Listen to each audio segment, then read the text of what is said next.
ओम श्री परमात्मने नमः। नैमिषारण्य के पवित्र भूमि पर महान ऋषि सूत जी अन्य ऋषियों को पद्म पुराण की कथा सुनाया था।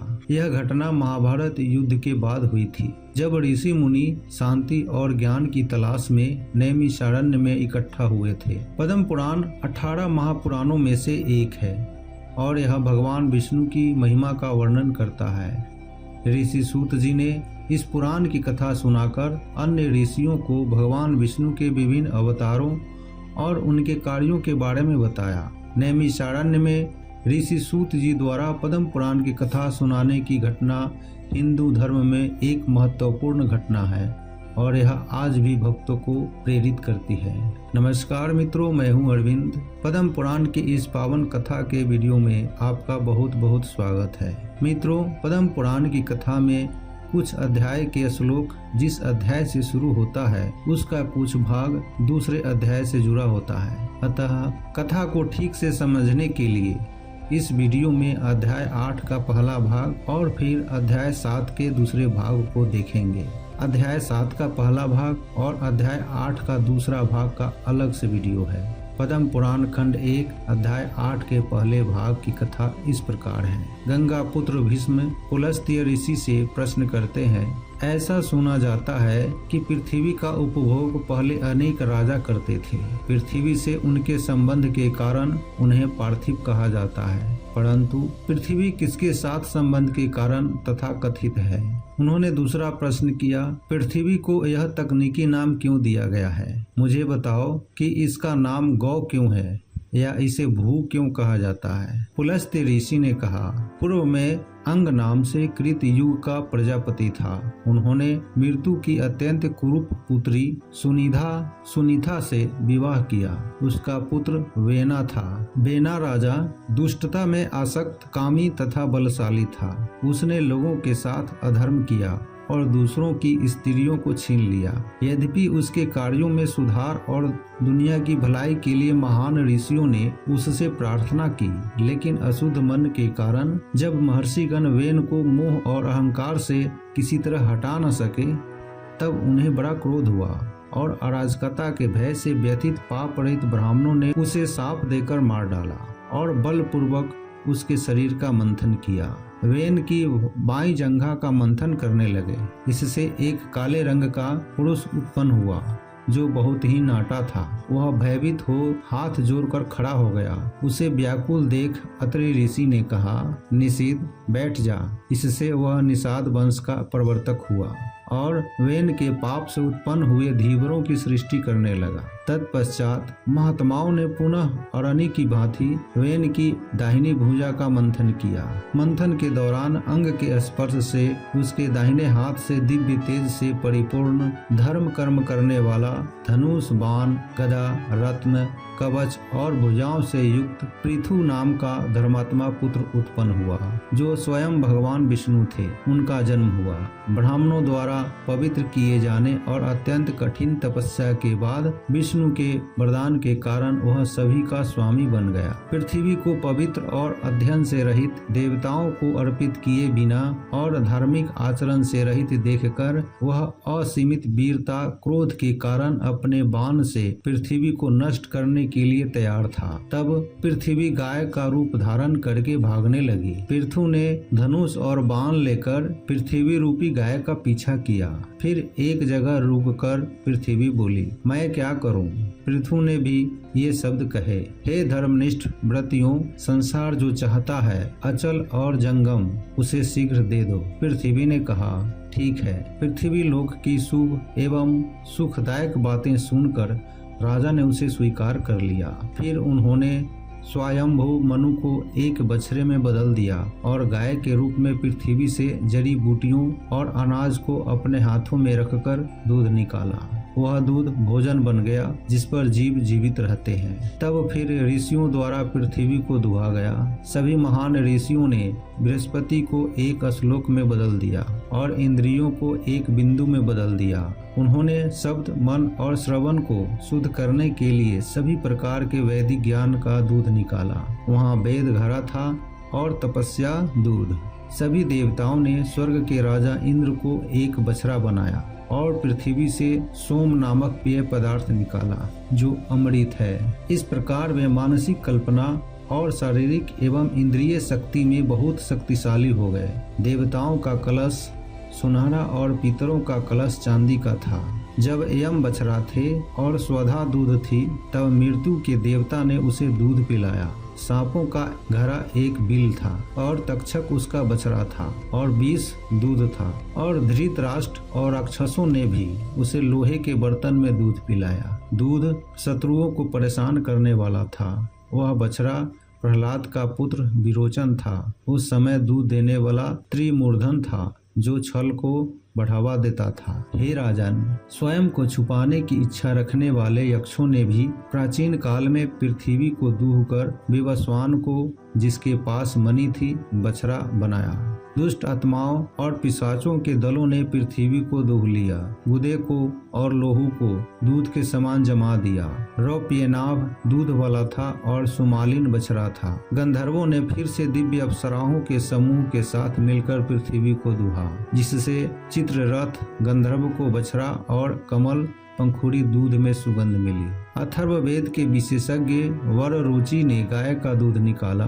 पर्वतों ने भी उसे विभिन्न रत्नों से दूध के समान दूध पिलाया। मेरु पर्वत ने उसे दिव्य जड़ी बूटियों से दूहा। हिमालय बछड़ा था और घड़ा पर्वत का बना हुआ था। वृक्षों ने पृथ्वी का दूध भी पलाश के वृक्ष के बने हुए बर्तन में डाला। कटे हुए अंकुर दूध थे और फूलों और लकड़ियों से भरा साला दूध वाला था। और अंजीर का वृक्ष जब वृक्षों और वनों का स्वामी बछड़ा था। इस प्रकार अन्य लोगों ने भी अपनी इच्छा के अनुसार पृथ्वी का दोहन किया। जब पृथु शासन कर रहा था, तब दीर्घायु, धन और प्रसन्नता व्याप्त थी। वहाँ कोई गरीबी नहीं थी, कोई बीमार व्यक्ति नहीं था, कोई गरीब व्यक्ति नहीं था और कोई पापी नहीं था। जब पृथु शासन कर रहा था, तब कोई विपत्ति नहीं थी, कोई दुर्भाग्य नहीं था। जिन लोगों को कोई दुख या तकलीफ नहीं था, वे सदैव प्रसन्न रहते थे। उसने प्रजा की भलाई करने की इच्छा से बड़े बड़े पर्वतों को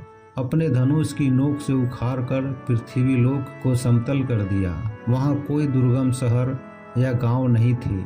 मनुष्य अपने हाथों में हथियार लेकर नहीं मारे, कोई दुख नहीं था। और राजनीति के विज्ञान का सम्मान किया गया था। जब पृथु शासन कर रहा था, तब मनुष्य धर्मपरायणता के लिए समर्पित थे। बर्तन कौन कौन से थे, दूध कौन सा था, आदि जो ऊपर बताया गया है, उसी प्रकार मैंने तुम्हें बताया है। जब सभी लोग त्याग को महत्व दे रहे थे या जब सभी दान दे रहे थे, तब उन्होंने बुद्धिमान व्यक्ति ने उन्हें जो कुछ भी पसंद था दिया। हे अत्यंत बुद्धिमान, मैंने तुमसे कहा है कि चूंकि पृथ्वी पृथु की पुत्री बनी, तदनुसार बुद्धिमानों द्वारा उसे पृथ्वी के रूप में जाना गया। पद्म पुराण खंड 1 अध्याय 7 का दूसरा भाग, श्लोक संख्या 68 से 115 तक। गंगा पुत्र भीष्म ने कहा, हे ब्राह्मण, आपने मुझे प्रारंभिक सृष्टि के बारे में विस्तार से बताया है। मुझे बताओ कि दूसरी आर्य रचना क्या है और कौन है, किस प्रजाति के स्वामी हैं। पुलस्त्य बोले, जब पृथु को पूरे राज्य का ताज पहनाया गया, तो वह पृथ्वी पर स्वामी बन गया। ब्रह्मा ने सोम अर्थात चंद्रमा को बनाया, जिसके भीतर कांति थी, जो जड़ी बूटियों, यज्ञ, व्रतों, तपस्याओं और नक्षत्रों, तारों, ब्राह्मणों, पेड़ों के झुरमुटों और फैली हुई लताओं का स्वामी था। इसी प्रकार उन्होंने वरुण को जल का स्वामी और वैश्रवण अर्थात कुबेर को धन का स्वामी बनाया। उन्होंने विष्णु को सूर्यों और वसुओं का स्वामी बनाया और अग्नि को लोकों का स्वामी बनाया। दक्ष को प्रजापतियों का स्वामी और शुक्र को मरुतों का स्वामी बनाया। उसने प्रहलाद को दैत्यों और दानवों के राजाओं का स्वामी बनाया। उन्होंने त्रिशूलधारी को राक्षसों, जानवरों, आत्माओं, यक्षों और पिशाचों का स्वामी बना दिया। उन्होंने हिमालय पर्वत को पर्वतों का स्वामी और समुद्र को नदियों का स्वामी बनाया। उन्होंने चित्ररथ को गंधर्वों, विद्याधरों और किन्नरों का प्रमुख बनाया। उन्होंने शक्तिशाली वासुकी को नाग, राक्षसों का स्वामी और तक्षक को नागों का स्वामी नियुक्त किया।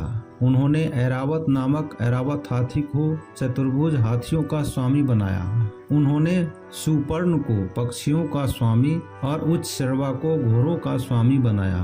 उसने सिंह को पशुओं का स्वामी, बैल को गायों का स्वामी और लहराते पत्तों वाले अंजीर के पेड़ को पौधों का स्वामी बनाया। तब ब्रह्मा जी ने इन्हें क्षेत्रों के स्वामी के रूप में प्रतिष्ठित किया। उन्होंने शत्रु के रूप में प्रतिष्ठित सुवर्मन को पूर्वी क्षेत्र के स्वामी के रूप में प्रतिष्ठित किया। फिर उसने शंख नाम से उसे दक्षिण का स्वामी बनाया।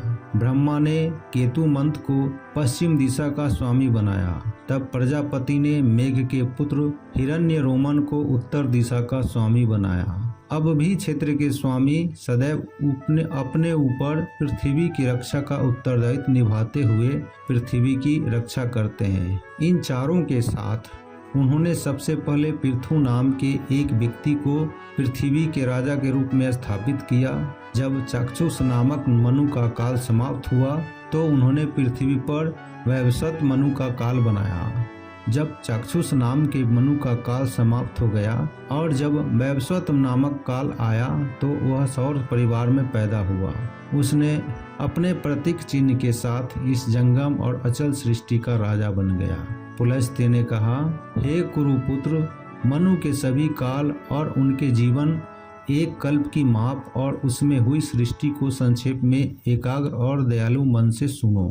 पूर्व में स्वयंभू मनु के काल में यम नामक देवता थे और यह भी कहा जाता है कि केवल मरीचि और अन्य 7 ऋषि ही वहां मौजूद थे। इन 10 ने मनु की वंश वृद्धि की। अग्निर्ध, अग्निबाहु, विभु, सवन, ज्योतिष्मत, दयुतिमत, भव्य, मेधा, मेधातिथि, वसु ये द्वितीयक रचना करके सर्वोच्च स्थान पर पहुंच गए। इस प्रकार स्वयंभू काल का वर्णन किया गया है। इसके बाद स्वरोषित आता है। देव तुल्य कांति वाले स्वरोषिस के 4 पुत्र थे, नभ, नभस्य, भवन और कीर्तिवर्धन। 7 ऋषि थे, दत्त, अग्नि, च्यवन, स्तंभ, प्राण, कश्यप और अरवा बृहस्पति। फिर स्वरोचिस काल में देवताओं को तुषित कहा जाता था। वशिष्ठ के 7 पुत्र तब प्रजापति थे, हवि, इंद्र, सुकृत, मूर्ति, आप, ज्योतिरथ और अस्मृत। इसे मनु का दूसरा काल कहा जाता है। इसके बाद मैं मनु के अगले शुभ काल का वर्णन करूंगा। उसमें औतमी नामक मनु ने 10 पुत्र उत्पन्न किए, सिरजा, तनुजा, सूचि, शुक्र, मधु, माधव, नभस्य, नभ, सहस्य और उत्कृष्ट, कीर्तिवर्धन। ये 12 आदित्य थे। देवताओं को ऊर्ज कहा जाता था। 7 ऋषि थे, कौकभिंड, कुतुंड, दलभ्य, शंख, प्रवाहिता, मीति और समिति। इन 7 ने परम आत्मा के चिंतन को बढ़ाया। मनु के चौथे काल को तमसा के नाम से जाना जाता है। इसमें 7 ऋषियों के नाम हैं, कपि, पृथु, अग्नि, अकापि, कवि, जन्य और धामन। तमसा काल में देवताओं के यजमानों को साध्य कहा जाता था। तमसा के सभी 10 पुत्र अर्थात अकलमास, तप, धनवी, तपोमूला, तपोधन, तपोराशि, तपस्या, सुतपस्या और परंतप ने वंश बढ़ाया। इसी प्रकार 5वां अर्थात रैवत सुनो। देवबाहु, सुबाहु, पर्जन्य, समय, मुनि, हिरण्यरोमन, सप्तस्य ये 7 ऋषि कहे गए हैं। देवताओं भूतराज को इसी तरह तत्व कहा जाता है। ये 10 रैवत के पुत्र हैं। वे धर्मपरायणता, शक्ति और शक्ति से संपन्न हैं।